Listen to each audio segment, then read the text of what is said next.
Hi, and welcome to You've Got Training, Now Make It Stick. My name is Danielle Christensen, and I'll be speaking on behalf of Seth Brickner, a facilitator and developer for Impact Learning Systems, a division of Miller Heiman. This video is about what you could do to make training more effective for your team members.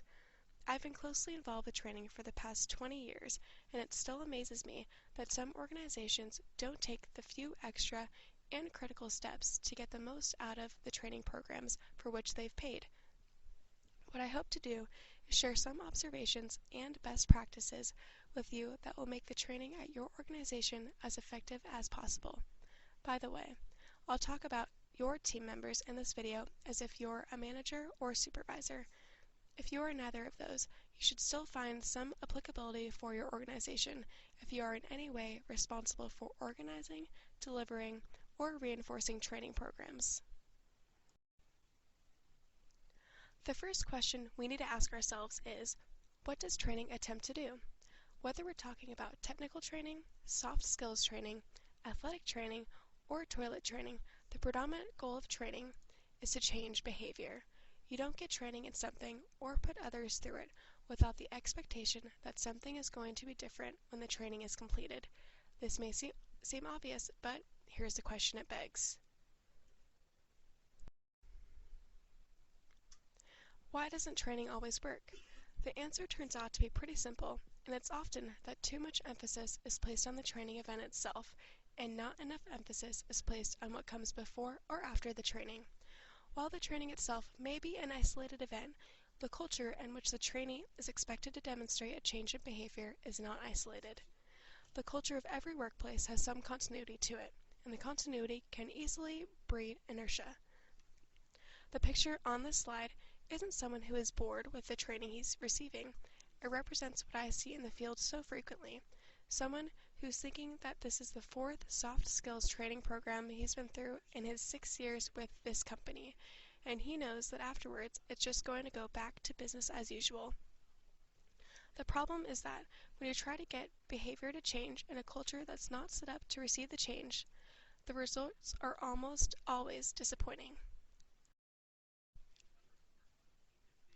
It's our collective job, as managers, supervisors, and trainers, to get the culture in which the trainees are expected to demonstrate the skills from their training is prepared to change. And to change culture, we need to get involved. There are things we can do and must do before, during, and after the training to maximize training effectiveness. Before we begin a training initiative, we'll need to underscore the importance of the training with the answer to this question. Why are we doing this? It's a logical question that anyone attending training has the right to ask, and hopefully you have a simple answer. That answer should address either or both of these questions. What problem or problems will this solve for us? And what goals will this training help us achieve? Here are 4 really simple things to do during the training, and you'd be surprised how seldom these are done. The first is to take the training alongside with your team members. If you're a manager or supervisor, nothing shows your commitment to a training initiative like taking the training yourself. It demonstrates your commitment to the material and the changes that you hope will follow. If you're responsible for holding people accountable for demonstrating the new skills, you better know exactly what they learned, hopefully in the same way they learned it. Next, let the training participants know there will be a short quiz within the first 2 or 3 weeks following the training. You don't have to elaborate at the time of the training, but do plan to follow up with a short written quiz each team member is responsible for passing.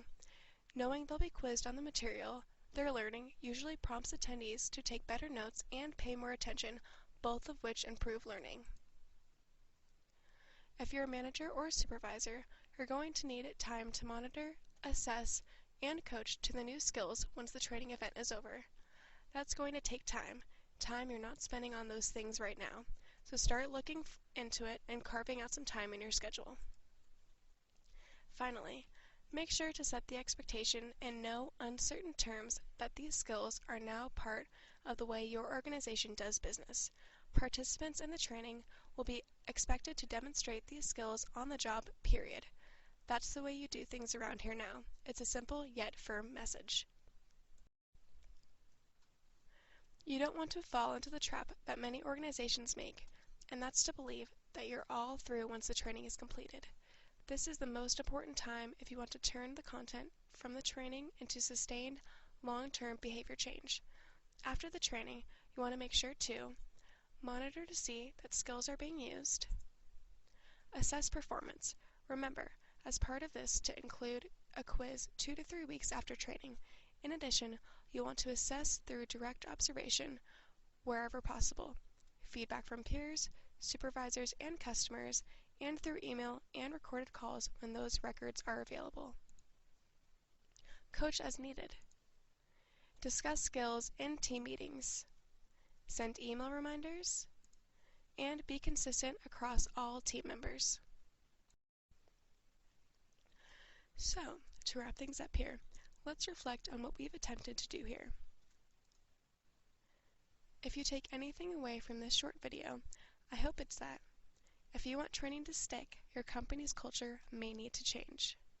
To facilitate that change, we need to get involved before, during, and after the training to let the participants know why we're doing this training. We need to let the trainees know why we're doing this training, and we need to be able to identify the problems we hope the training will solve for us and what goals it will help us achieve. During the training, it's going to help immensely to see the managers taking the training right alongside their direct reports.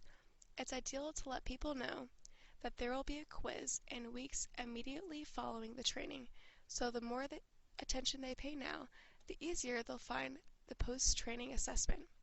Start carving time out of your schedule now.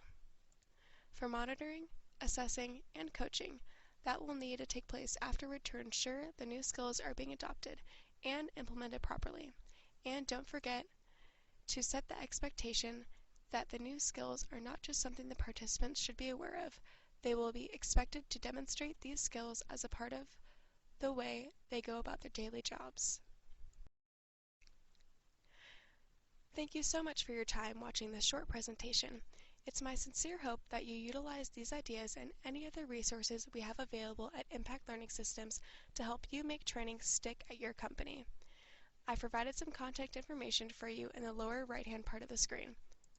So get involved, and the best of luck.